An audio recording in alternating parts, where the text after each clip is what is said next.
નમસ્કાર મિત્રો, હું ડૉક્ટર નેહલ ત્રિવેદી ફરી એક વખત બીજા ભાગમાં આપનું સ્વાગત છે.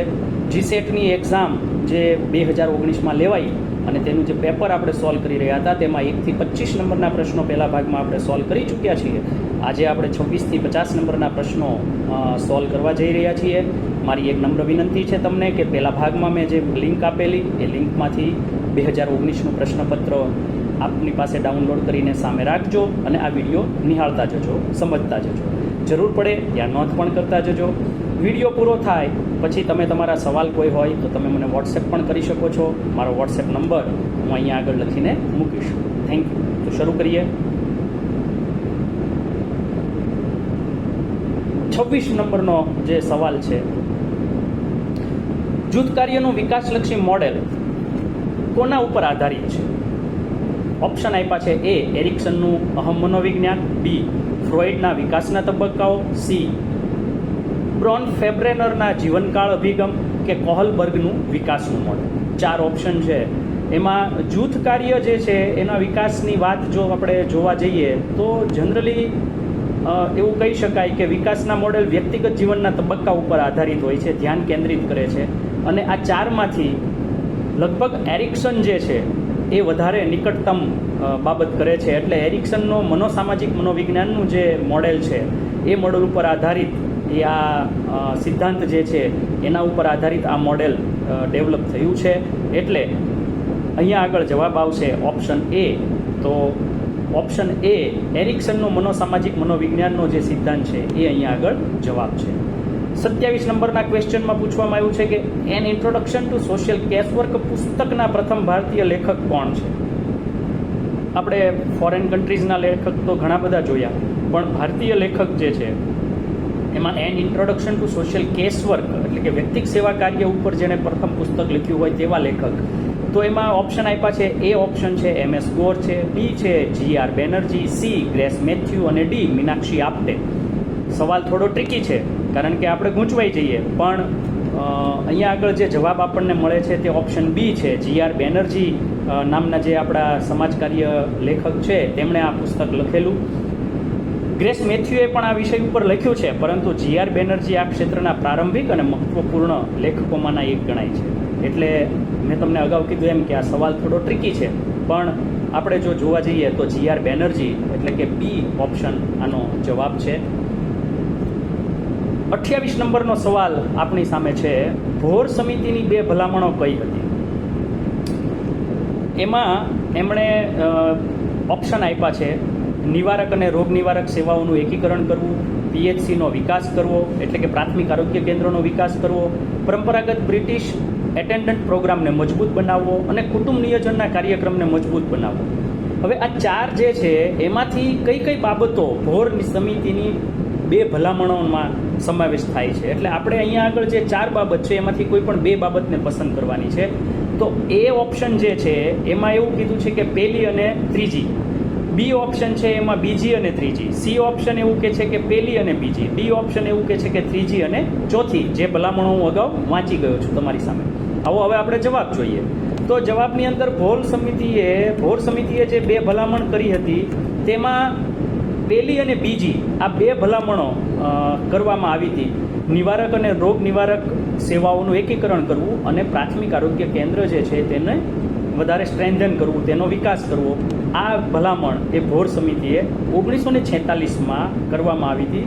કારણ કે ભોર સમિતિએ 1946માં ભારતમાં આરોગ્ય સેવાઓ માટે એક વ્યાપક યોજના રજૂ કરી હતી, જેમાં આ બંને બાબતોનો સમાવેશ કરવામાં આવ્યો હતો, ભાર મૂકવામાં આવ્યો હતો. તો જવાબ આપણો જે છે એ સી છે, પહેલી અને બીજી બાબત. ઓકે, તો હવે સવાલ નંબર આપણે 29 ઉપર જઈએ. વિશ્વ આરોગ્ય દિવસ માટે માનસિક આરોગ્યને કયા વર્ષમાં વિષય વસ્તુ તરીકે માનવામાં આવ્યું છે? કારણ કે મેન્ટલ હેલ્થ છે એને થીમ તરીકે ક્યારે સ્વીકારવામાં આવ્યું? કારણ કે ત્યાં સુધી તો માનસિક આરોગ્ય વિશે બહુ ખ્યાલ જ નહોતો. તો આપણે અહીંયા આગળ જો આને જવાબ જોવા માટે જોઈએ તો વિશ્વ આરોગ્ય દિવસ માટે 2001માં ખૂબ મોડા આપણે જાગ્યા છીએ. તો 2001માં WHO આ વિશ્વ આરોગ્ય દિવસની થીમને માનસિક સ્વાસ્થ્ય, ઉપેક્ષા બંધ કરો અને હિંમતભેર કાળજી લો, અંગ્રેજીમાં કહીએ તો મેન્ટલ હેલ્થ સ્ટોપ એક્સક્લુઝન ડેર ટુ કેર, આવું એક સ્લોગન સાથે થીમ રાખી હતી અને એની ઉજવણી કરી હતી. એટલે આનો જવાબ આવશે ઓપ્શન સી 2001. ત્યાર પછી આપણે ક્વેશ્ચન નંબર 30 ઉપર જઈશું. હોસ્પિટલમાં વૈદ્યકીય કાનૂની કેસોમાં કોનો સમાવેશ થાય છે? અંગ્રેજીમાં આપણે કહીએ છીએ medico legal cases in hospital. તો હોસ્પિટલમાં આવા પ્રકારના જે કેસ હોય છે એમાં કઈ કઈ બાબતોનો સમાવેશ થાય છે? 4 બાબતો અગાઉના સવાલની જેમ આપવામાં આવી છે અને તેમાંથી આપણે નક્કી કરવાની છે કે કઈ કઈ બાબતો આમાં સમાવિષ્ટ હશે. પહેલી બાબત છે અકસ્માતનો ભોગ બનેલા કેસ, બીજી બાબત છે માનવ હત્યાના કેસ, ત્રીજી બાબત છે આત્મહત્યાના પ્રયાસો થતા હોય એ કેસ, ચોથી બાબત છે હૃદય રોગના હુમલાઓ જે થતા હોય છે તેના કેસ. ઓપ્શન એ માત્ર 3 નંબર કહે છે કે આત્મહત્યાના પ્રયાસો, ઓપ્શન બી 1, 2 અને 3 કહે છે, ઓપ્શન સી 3 અને 4 કહે છે, ઓપ્શન ડી 2 અને 3 કહે છે. આવો જોઈએ સાચો જવાબ શું હોઈ શકે. સવાલ ખૂબ ટ્રિકી હોય છે આવા, કારણ કે તમને મૂંઝવણ થાય કે સાચું શું ને ખોટું શું. પણ મેડિકો લીગલ કેસ એવા કેસ છે કે જેમાં તબીબી પાસાઓની સાથે કાનૂની કાર્યવાહી પણ સંકળાયેલી હોય છે, જેમાં અકસ્માત હોઈ શકે, માનવ હત્યા હોઈ શકે, આત્મહત્યાનું પ્રયાસ હોઈ શકે. હાર્ટ એટેક છે ને એ કુદરતી છે, એટલે એમાં કોઈને હાર્ટ એટેક લાવી આપે એવું જોવા મળતું નથી. એટલે એમાં આપણે મેડિકો લીગલ બાબત બનતી નથી. એટલે સ્પષ્ટ છે અહીંયા આગળ કે પહેલી, બીજી અને ત્રીજી ત્રણેય બાબતોને જે ઓપ્શન સમાવેશ કરે છે તેને આપણે સિલેક્ટ કરીશું. તો ઓપ્શન બી એ કરેક્ટ આન્સર છે, સાચો આન્સર છે. તો અહીંયા આગળ આપણે આ ત્રણેય બાબતોનો સમાવેશ કરીએ છીએ. હવે આપણી સામે છે પ્રશ્ન નંબર 31. હું પણ અહીંયા મારા લેપટોપમાં આ ક્વેશ્ચન જોતો જાઉં છું અને તમારી સાથે ચર્ચા કરું છું. 31મો સવાલ છે, માનવ વિકાસની માહિતી મુજબ પુરુષો અને સ્ત્રીઓની શાળાના સરેરાશ વર્ષમાં સૌથી વધુ તફાવત ધરાવતા ટોચના 10 દેશમાં ભારતનો ક્રમ કયો છે? જાહેર છે કે આ 2019નું પેપર છે, એટલે એ પહેલાંના આંકડા ઉપર આધારિત આ સવાલ છે. અત્યારે કદાચ આ પ્રશ્ન પૂછાય તો આ જવાબ બદલાઈ પણ ગયો હોય, પણ અત્યારે 2019ને ધ્યાનમાં રાખીને એની અગાઉના જે કંઈ ડેટા આવ્યા હશે એના આધારે આપણે આ ટોપ 10માં ભારતનો ક્રમ વિચારવાનો છે. તો એ ઓપ્શન છે પ્રથમ, બી છે દ્વિતીય, સી છે 10મો અને ડી છે 8મો. આવો જોઈએ એનો જવાબ. તો માનવ વિકાસ માહિતી મુજબ અહેવાલો અનુસાર લૈંગિક અસમાનતાના સંદર્ભમાં ખાસ કરીને શિક્ષણમાં ભારતનો દેખાવ ઐતિહાસિક રીતે નબળો રહ્યો છે અને તે આ સૂચિમાં સ્થાન પામ્યું છે અને એ 10મા ક્રમે છે. બરાબર, કારણ કે પહેલા, બીજા, ત્રીજા, ચોથા, 5મા, 6મા, 7મા, 8મા, 9મા ક્રમે આપણે નહોતા, કારણ કે હજુ પણ આપણે નબળા છીએ આ દિશામાં. તો 10મો ક્રમ છે. તો ઓપ્શન સી એ અહીંયા આગળ 31 નંબરના પ્રશ્ન માટે આપણે રાઈટ આન્સર સિલેક્ટ કરીશું. 32 નંબરનો ક્વેશ્ચન છે આપણો. ભારતીય દંડ સંહિતાની કલમ 498 કૌંસમાં પતિ અને અથવા તેની પત્ની વિરુદ્ધ તેના પરિવારના સભ્યો દ્વારા ક્રૂરતા એ ખાલી જગ્યા છે. તો સેક્શન 498A આ અંતર્ગત જે અપરાધ આવે છે એ અપરાધ ઇન્ડિયન પેનલ કોડની અંદર કઈ એવું ધારણ છે? તો કે પોલીસ અધિકારીની મર્યાદા બહારનો અપરાધ છે, બિનજામીનપાત્ર અપરાધ છે, માંડવાળપાત્ર અપરાધ છે કે પોલીસ અધિકારીની મર્યાદાનો અપરાધ છે? હા, એની મર્યાદામાં આવે છે, એની કન્સિસ્ટન્સીમાં આવે છે એવા પ્રકારનો અપરાધ છે. અંગ્રેજીમાં ખૂબ સરસ એના વિકલ્પો આપ્યા છે. નોન કોગ્નિબલ છે, નોન બેલેબલ છે, કમ્પાઉન્ડેબલ છે અને કોગ્નિઝેબલ છે. તો આપણે પસંદ કરવાના છે આમાંથી કોઈ પણ ઓપ્શન. તો એમાં પહેલો અને બીજો છે, બી ઓપ્શનમાં પહેલો અને ત્રીજો છે, સી ઓપ્શનમાં બીજો અને ચોથું છે અને ડીમાં માત્ર ચોથું આપવામાં આવ્યું છે. તો આવો આપણે જોઈએ કે ભારતીય દંડ સંહિતા પ્રમાણે આ બાબત શેમાં સમાવિષ્ટ છે? તો 498 એ હેઠળનો ગુનો બિનજામીન પાત્ર છે, એટલે કે જામીન મેળવવાનો અધિકાર તેમાં નથી, અને કોગ્નિઝેબલ છે, એટલે જેનો અર્થ એવો થાય છે કે પોલીસ વોરંટ વિના પણ એમની ધરપકડ કરી શકે છે. શક્ય છે કે 2019 પછી આ કાયદાઓની અંદર પણ થોડા ઘણા ફેરફારો આવ્યા હોય તો તમારે લેટેસ્ટ જે કંઈ માહિતી હોય તે ચેક કરી લેવી. પણ જ્યાં સુધી 2019ના સવાલ પ્રશ્નપત્રનો સવાલ છે ત્યાં સુધી અહીંયા જવાબ સી આવશે. બીજો અને ચોથો જે ઓપ્શન એમાં આપવામાં આવ્યો હતો એ અહીંયા આગળ કન્ટેન કરે છે. એટલે બીજું ને ચોથું છે કે એક તો બિનજામીન પાત્ર છે અને બીજું પોલીસ અધિકારીની મર્યાદામાં આવતો અપરાધ છે, એટલે વોરંટ વગર ધરપકડ થઈ શકે છે. 33 નંબરનો જે સવાલ છે કે ભારતીય દંડ સંહિતાની કલમ 377માં જાતીય પ્રવૃત્તિઓ એને કયા પરિપ્રેક્ષથી જોવામાં આવે છે? સેક્સ્યુઅલ એક્ટિવિટીઝ છે એને કઈ રીતે જોવામાં આવે છે સેક્શન 377માં? તો એમાં એ આપવામાં આવ્યું છે કે પ્રકૃતિના હુકમની વિરુદ્ધ એટલે કે ગેરકાયદેસર અને શિક્ષાત્મક છે. બી, સંમતિ વિના પરંતુ અપરિણિત પુખ્ત વયના ગેરકાયદેસર અને શિક્ષાપાત્ર છે. સી, જાહેર સ્થળોએ ગેરકાયદેસર અને શિક્ષાપાત્ર છે. ડી, બાળકો અને પુખ્ત વયના લોકો વચ્ચે ગેરકાયદેસર અને શિક્ષાત્મક છે. ચારે ચાર ઓપ્શન અહીંયા આગળ આપણી સમક્ષ મૂકવામાં આવ્યા છે. એમાંથી આપણે સાચો જવાબ પસંદ કરવાનો છે કે 377. તમારામાંથી ઘણાએ આના ઉપર આવેલું એક મૂવી પણ છે સાઉથનું, જે જોયું હોય તો ખ્યાલ હશે. તો સામાન્ય રીતે સુપ્રીમ કોર્ટ દ્વારા આ કલમના ભાગોને રદ કરવામાં આવ્યા તે પહેલાં પ્રકૃતિના ક્રમ વિરુદ્ધ કોઈ પણ જાતીય કૃત્યને ગુનો ગણવામાં આવતો હતો.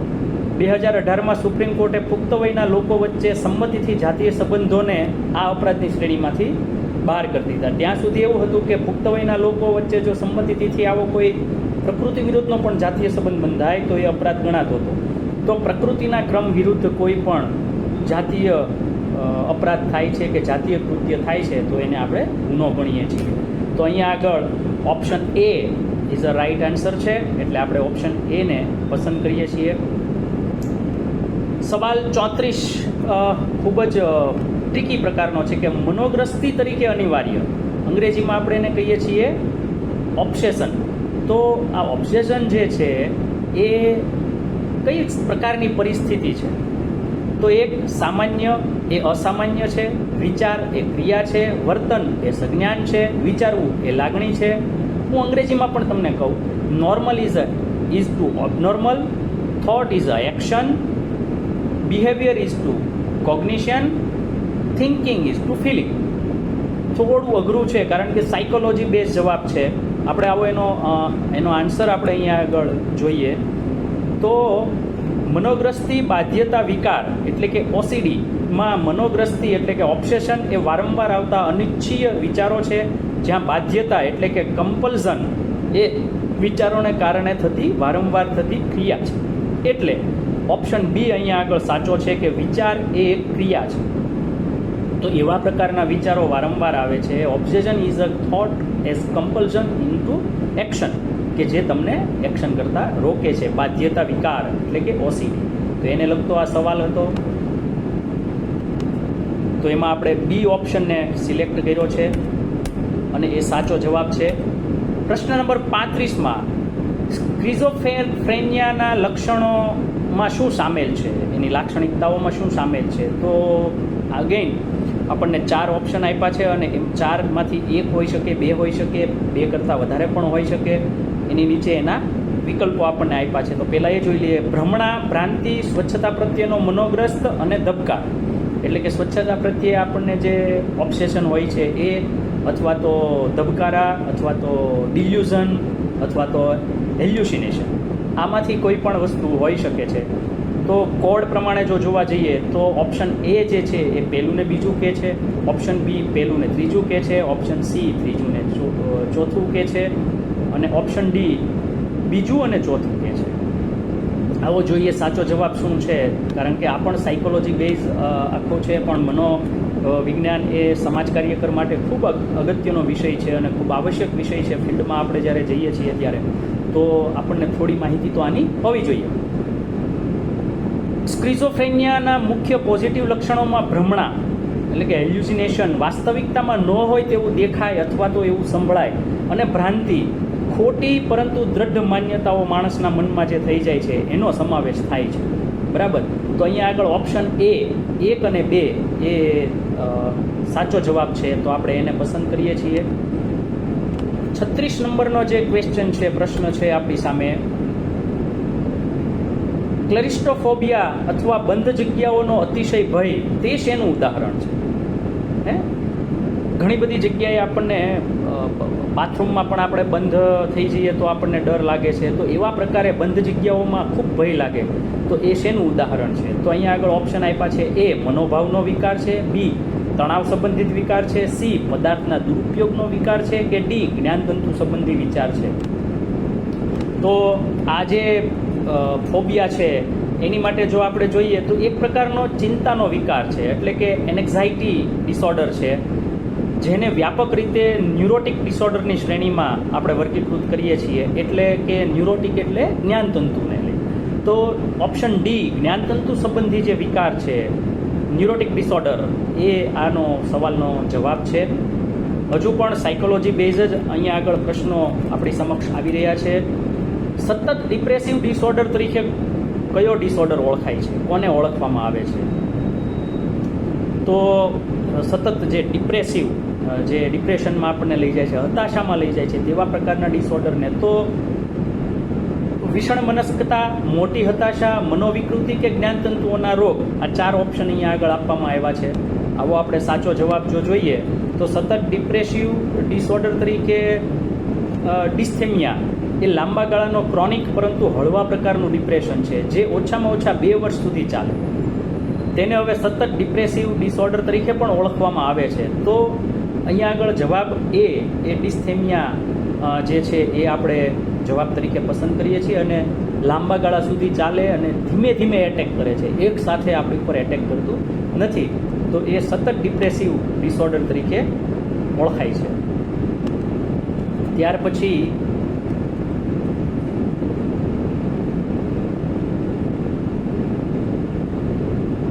38મો સવાલ આપણી સમક્ષ આવી રહ્યો છે: વિકલાંગ વ્યક્તિઓના હક પર યુનાઇટેડ નેશન કન્વેન્શન UNCRPD એણે શેની દલીલ કરી હતી? 4 ઓપ્શન તમારી સમક્ષ આપવામાં આવ્યા છે. એ મનોસામાજિક વિકલાંગતા ધરાવતા વ્યક્તિઓની કાનૂની ક્ષમતા, UNCRPD એ એવું કીધું કે ભાઈ મનોસામાજિક વિકલાંગતા ધરાવતા વ્યક્તિઓની કાનૂની ક્ષમતા. બી માનસિક હોસ્પિટલમાં માનસિક સામાજિક વિકલાંગતા ધરાવતા વ્યક્તિઓને સારવારનો અધિકાર મળવો જોઈએ. સી માનસિક સામાજિક વિકલાંગ વ્યક્તિઓ માટે શિક્ષણનો અધિકાર હોવો જોઈએ. અને ઓપ્શન ડી માનસિક વિકલાંગ વ્યક્તિઓના કામ ન કરવા માટેનો અધિકાર એ અહીંયા આગળ આપવો જોઈએ. એવી દલીલ એ યુનાઇટેડ નેશન કન્વેન્શનની અંદર આ કરવામાં આવેલી. આમ તમે જોવા જાઓ તો તમને બધા ઓપ્શન છે એ સાચા જ લાગે. આ ઓબ્જેક્ટિવ પ્રકારના પ્રશ્નો સેટ જે થાય છે એમાં એની મજા જ એ છે કે તમને લગભગ બધા જવાબો છે એ સાચા જેવા જ લાગે, પણ ખરેખર એ સાચા હોતા નથી. એમાંથી કોઈ એક સાચો વિકલ્પ જ પસંદ કરવાનો હોય છે, અથવા તો સૌથી નજીકનો વિકલ્પ આપણે પસંદ કરવાનો હોય છે. UNCRPD એ વાત ઉપર ભાર મૂક્યો છે કે મનોસામાજિક વિકલાંગતા સહિત તમામ વિકલાંગ વ્યક્તિઓને અન્ય લોકોની જેમ સમાન ધોરણે કાનૂની ક્ષમતાનો અધિકાર છે અને તેમના જીવનના તમામ પાસાઓમાં નિર્ણય લેવા માટે સમર્થન મેળવવાનો પણ એમનો અધિકાર છે.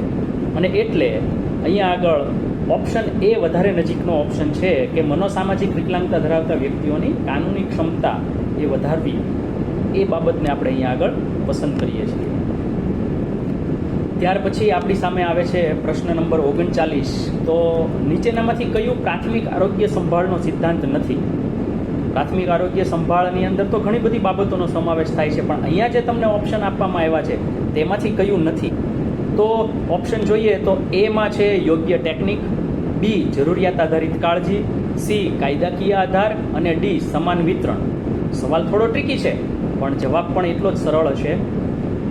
પ્રાથમિક આરોગ્ય સંભાળના મુખ્ય સિદ્ધાંતોમાં સમાન વિતરણ આવી જાય છે, કારણ કે દરેકને સમાન રીતે સેવાનો લાભ મળવો જોઈએ. આરોગ્યની સેવાનો સામુદાયિક ભાગીદારીની વાત પણ એમાં આવે છે. યોગ્ય ટેકનોલોજી અને આંતર ક્ષેત્રીય સંકલનનો પણ એમાં સમાવેશ થાય છે. અહીંયા એક વાત જે સીમાં, ઓપ્શન સીમાં આપવામાં આવી છે કાયદાકીય આધાર, તો એ થોડુંક જુદું છે, કારણ કે કાયદાકીય આધાર જરૂરી છે પણ એ મૂળભૂત સિદ્ધાંતો સાથે લિંક થતો નથી. એટલે આપણે જે જવાબ છે કે ભાઈ નીચેનામાંથી કયું પ્રાથમિક આરોગ્ય સંભાળનો સિદ્ધાંત નથી, તો એમાં આવશે કાયદાકીય આધાર. 40મા નંબરનો જે સવાલ છે એની ઉપર આપણે જઈએ તો કે ભારતના બોમ્બેમાં 1મ તબીબી સમાજ કાર્યકરની નિમણૂક કઈ હોસ્પિટલમાં કરવામાં આવી? સાયક્રેટિક સોશિયલ વર્ક અને મનોસામાજિક સમાજ કાર્યની જે શરૂઆત કરવામાં આવી અને તેમાં તબીબી સમાજ કાર્યકરની નિમણૂક જો કોઈ હોસ્પિટલમાં થઈ હોય તો એ કઈ હોસ્પિટલમાં સૌથી પહેલી વખત કરવામાં આવી? મુંબઈની જ કેટલીક હોસ્પિટલોના નામ અહીંયા આપવામાં આવ્યા છે. તો ઓપ્શન એ છે KEM હોસ્પિટલ, બી ઓપ્શનમાં આપ્યું છે LTMA હોસ્પિટલ, સીમાં આપ્યું છે JJ હોસ્પિટલ અને ડીમાં આપ્યું છે BYL નાયર હોસ્પિટલ. તો વર્ષો પહેલાં જ્યારે મુંબઈને આપણે બોમ્બે તરીકે ઓળખતા ત્યારે કઈ હોસ્પિટલ કાર્યરત હતી? તો મોટે ભાગે ભારતમાં તબીબી સમાજ કાર્યની શરૂઆત જ 1946માં સર JJ હોસ્પિટલમાં કરવામાં આવી હતી. તો ઓબ્વિયસલી છે કે ઓપ્શન સી JJ હોસ્પિટલ ને જ અહીંયા આગળ જવાબ તરીકે આપણે પસંદ કરીશું. તો ભારતના બોમ્બેમાં પ્રથમ તબીબી સામાજિક કાર્યકરની નિમણૂક JJ હોસ્પિટલમાં કરવામાં આવી હતી. 41 નંબરનો જે સવાલ છે, બંધારણનો 73મો સુધારો શેના સંદર્ભમાં છે?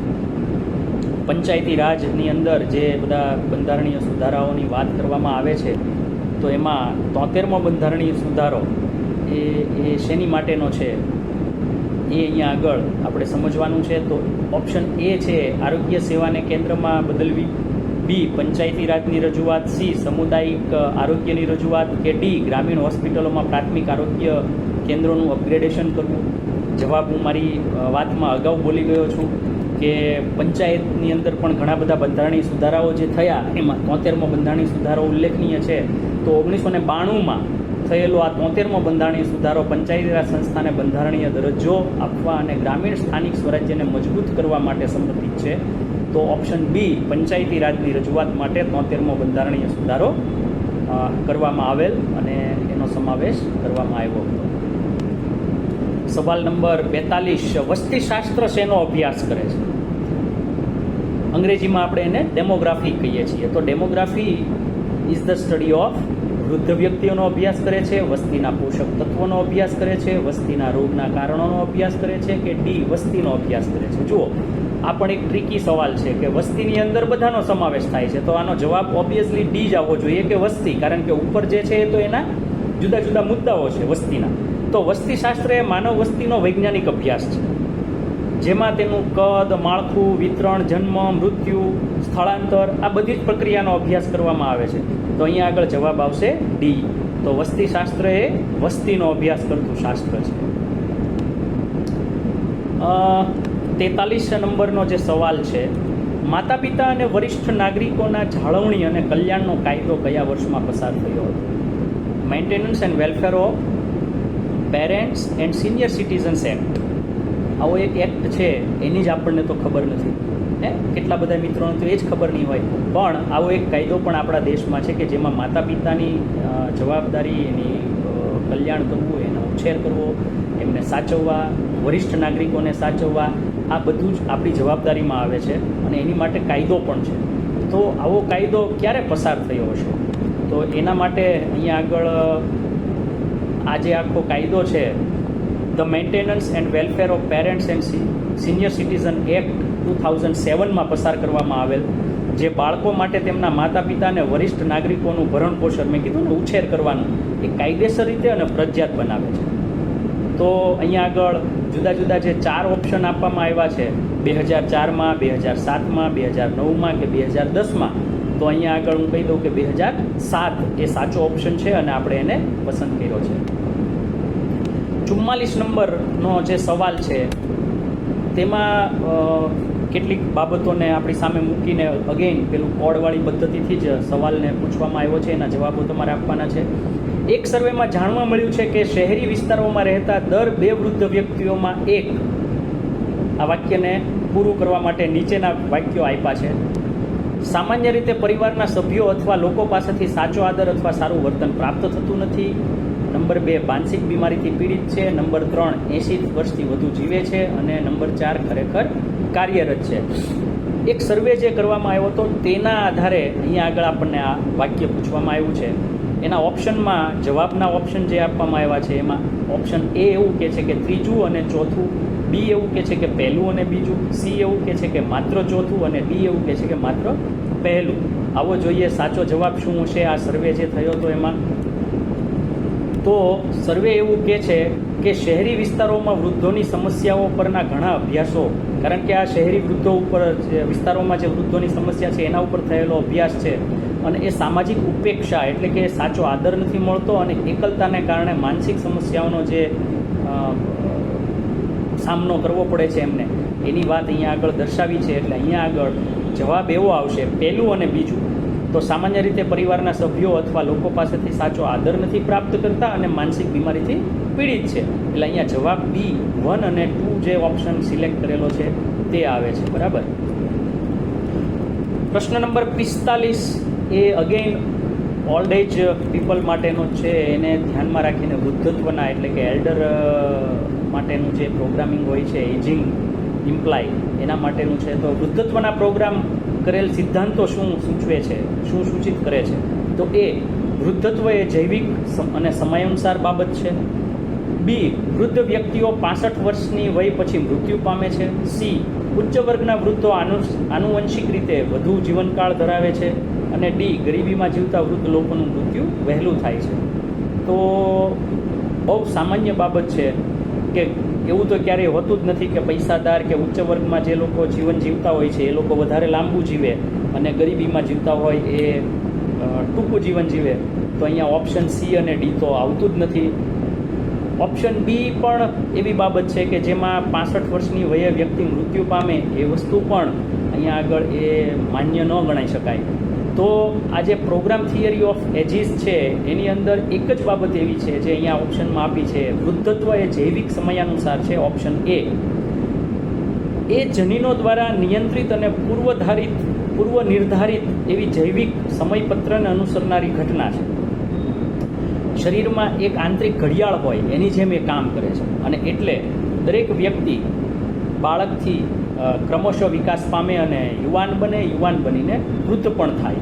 તો એ વૃદ્ધત્વ એ જૈવિક સમયાનુસાર થતી પ્રક્રિયા છે. એ સિદ્ધાંત જે છે એ આવું સૂચિત કરે છે. તો અહીંયા જવાબ આવશે એ. પ્રશ્ન નંબર 46માં આપણે જો જઈએ તો ભારતમાં વૃદ્ધો માટે કામ કરતી અગ્રણી સંસ્થા કઈ છે? સમાજકાર્યના વિદ્યાર્થી તરીકે બહુ બધી સંસ્થાઓનું પણ આપણને નોલેજ હોવું જ જોઈએ, અને એમાં પણ આંતરરાષ્ટ્રીય અને રાષ્ટ્રીય સ્તરે નામના અને ખ્યાતિ મેળવેલી એવી સંસ્થાઓ કઈ છે? તો ઇન્ડિયાની અંદર, ભારતની અંદર અગ્રણી જે સંસ્થાઓ છે એમાં આપણી સંસ્થાઓના નામ છે એ અગ્રણી જ હશે. એ ડિગ્નિટી ફાઉન્ડેશન છે, બી હેલ્પેજ ઇન્ડિયા છે, સી સિલ્વર ઇનિંગ્સ છે અને સી સિલ્વર લાઇનિંગ્સ છે. આ સંસ્થાના નામ કદાચ તમે ન સાંભળ્યા હોય તો ચિંતા કરવાની જરૂર નથી, પણ આપણે વૃદ્ધો માટે કામ કરતી સંસ્થાઓ એ અહીંયા આગળ જોવાનું છે. તો સૌથી જૂની અને સૌથી જાણીતી જે બિન નફાકારક સંસ્થા, બિન સરકારી સંસ્થામાંથી એક જે છે જે વૃદ્ધ વ્યક્તિઓના વિકાસ અને અધિકાર માટે કાર્ય કરે છે એ છે હેલ્પેજ ઇન્ડિયા. તો અહીંયા ઓપ્શન આવશે બી હેલ્પેજ ઇન્ડિયા. બરાબર. તો એ ઓપ્શન આપણે અહીંયા પસંદ કરીએ છીએ. 47મો પ્રશ્ન, લોક અદાલતનો સંદર્ભ શું છે? લોક અદાલત શેના માટે હોય છે, એનો સંદર્ભ શું? તો એ સમાધાન કોર્ટની બહાર થાય એના માટે છે, સારાંશનો પરીક્ષણ કરવા માટે છે, લોકો તેમની સમસ્યા વિશે જાતે નિર્ણય લઈ શકે, કે ઝડપી ન્યાય પગલાં માટે અદાલત છે, આ ફાસ્ટ ટ્રેક કોર્ટ છે. તો આ લોક અદાલત શરૂ કરવામાં આવી એનું કારણ જ એ હતું કે ભાઈ કોર્ટની અંદર કેટલા બધા કેસ એ પેન્ડિંગ હોય છે, અને આટલા બધા પેન્ડિંગ કેસને તાત્કાલિક નિર્ણય લાવી ન શકાય. તો એવા કેસ છે કે જે લોકોની વચ્ચે જઈને તાત્કાલિક ઉકેલ આવી શકે એમ છે. તો એ વૈકલ્પિક વિવાદ નિવારણ પદ્ધતિ તરીકે સ્વીકારવામાં આવી, અને લોક અદાલતનો વાટાઘાટો અને સમાધાન દ્વારા કેસનો ઝડપી અને ઓછા ખર્ચે નિકાલ કરવાનો હેતુ છે. એટલે લોક અદાલતને શા માટે શરૂ કરવામાં આવી? તો કે ઝડપી ન્યાય પગલાંની અદાલત છે, એટલે કે ડી એ તાત્કાલિક ન્યાય અપાવવા માટે છે. અને ભારતમાં એ આ લોક અદાલત એ વર્ષોથી શરૂ છે. 1982થી એ ગુજરાતમાં પણ શરૂ કરવામાં આવી છે. અચ્છા, 48મો સવાલ એ આના અનુસંધાનમાં જ છે. ફરી વખત, ખાલી જગ્યા રાજ્યમાં પ્રથમ લોક અદાલત શરૂ કરવામાં આવી, સ્થાપના કરવામાં આવી ક્યાં? તો કે ગુજરાત, મહારાષ્ટ્ર, મધ્યપ્રદેશ કે હરિયાણા? જવાબ જોઈએ તો મેં અગાઉ કહી દીધું તમને કે ગુજરાતમાં આ પ્રથમ લોક અદાલત શરૂ કરવામાં આવી 1982માં, અને સફળતાપૂર્વક ગુજરાતે એમાં પરિણામ આપ્યું અને પછી આખા દેશમાં લોક અદાલતની વાતને લઈ જવામાં આવી ક્રમશઃ. પ્રશ્ન નંબર 49, નીચેનામાંથી કોણે તેમના સમુદાય સંગઠનના મોડેલમાં કન્સિન્ટાઇઝેશનનો ઉપયોગ કર્યો છે? તો કન્સિન્ટાઇઝેશન પ્રોસેસ જે છે એ ઉપયોગ કરનાર જે છે એમાં એ રોબર્ટ મિલ્ટન છે કે પાઉલો ફાયર છે, મેકનીલ છે કે લિન્ડમેન છે? તો આવો એનો જવાબ જોઈએ. તો બ્રાઝિલના શિક્ષણશાસ્ત્રી પોલો ફાયરે કન્સાઇન્ટાઇઝેશન એનું જો શુદ્ધ ગુજરાતી કરવા જઈએ તો ચેતના જાગૃતિ, આપણી અંદર જે જાગૃતિ આવે એનો ખ્યાલ વિકસાવ્યો, જેનો અર્થ છે દાખલા તરીકે દલિત લોકો પોતાની સામાજિક રાજકીય વાસ્તવિકતાને વિવેચનાત્મક રીતે સમજે અને તેને બદલવા માટે સક્ષમ બને. કોઈ પણ સમુદાય છે એ પોતાના અધિકારોને સમજે, એના વિશે જાગૃત બને અને એની માટે કાર્યરત બને. તો એને આપણે જાગૃતિનો આખો અભિપ્રાય કહીએ છીએ, સિદ્ધાંત કહીએ છીએ. અને એ આખી પ્રક્રિયા જે થાય છે એને વિકસાવનાર શિક્ષણશાસ્ત્રી એ પોએલો ફાયર છે અને એણે આ શિક્ષણશાસ્ત્રનો સિદ્ધાંત વિકસાવેલો ચેતના જાગૃતિનો. એટલે અહીંયા આગળ જવાબ બી એ પાઉલો ફાયર એ આપણે સિલેક્ટ કરીએ છીએ. આજનો છેલ્લો સવાલ 50 નંબરનો જે સવાલ છે તેના ઉપર આપણે આવીએ. સામાજિક કાર્યમાં 5 પ્રકારના ક્રિયા સંશોધનની કાર્યસૂચિ કોણે બનાવી? સંશોધનની અંદર સંશોધનના પ્રકારો છે અને એ સંશોધનના પ્રકારોની અંદર ક્રિયા સંશોધન 5 પ્રકારે થઈ શકે એની જે સૂચિ બનાવી એ કોણે બનાવી? તો એ પ્રોસ્પેરો આર કોવરે બનાવી, બી સેલિઝે બનાવી, સી ફ્રીડલેન્ડરે બનાવી કે ડી CR કોઠારીએ બનાવી? તો આ જે સવાલ છે એમાં સામુદાયિક વિકાસના સંદર્ભમાં એક્શન રિસર્ચ કાર્ય સંશોધનના વિવિધ પ્રકારોનું વર્ગીકરણ કરવામાં આવ્યું અને આ સામુદાયિક વિકાસના સંદર્ભમાં આ કામ જેણે કર્યું એ છે પ્રોસ્પેરો આર કોવર. એટલે અહીંયા આગળ જે જવાબ છે એ ઓપ્શન છે પ્રોસ્પેરો આર કોવર. CR કોઠારીની પણ રિસર્ચની બુક છે એ વાંચવા જેવી છે, સમજવા જેવી છે. મિત્રો, આશા રાખું છું કે તમને 1 થી 25 અને 26 થી 50 નંબરના સવાલોનું આજે આખું વિવરણ સાથે મેં જે અહીંયા જવાબો આપવાનો પ્રયત્ન કર્યો છે તમને ગમ્યું હશે. તમારા અભિપ્રાયો જે કંઈ હોય તે તમે મને મોકલી શકો છો. આપણે સુધારાનો પણ અવકાશ છે. વધારે ઊંડાણપૂર્વક અહીંયા ચર્ચા આપણે એટલે નથી કરતા કે કેટલીક બાબતો મને પણ ખબર નહીં હોય, કેટલીક બાબતો કેટલાક તજજ્ઞો જ આપણું ધ્યાન દોરી શકે અને સમજાવી શકે. મારો પ્રયત્ન છે કે જીસેટની એક્ઝામ તમે જ્યારે આપવા જાઓ ત્યારે તમે જે સવાલનો જવાબ આપો છો એ જવાબ તમે શું કામ આપી રહ્યા છો એ પણ તમે સમજો અને જાણો. એના માટેનો આ પ્રયત્ન છે. તમે બધા મારી ચેનલને સબસ્ક્રાઈબ કરજો, લાઈક કરજો અને વધુમાં વધુ મિત્રો સુધી પહોંચાડવાનો પ્રયત્ન કરજો. ફરી એક વખત આવતા અઠવાડિયામાં આપણે 3જા ભાગ સાથે મળીશું. 4 ભાગમાં આપણે આ 2019નું પ્રશ્નપત્ર છે એને સોલ્વ કરવાનો પ્રયત્ન કરી રહ્યા છીએ. તો એને સોલ્વ કરીશું. ત્યાર પછી આપ સૌની જો ઈચ્છા હશે તો આગળના ભાગ પણ કરીશું. Thank you.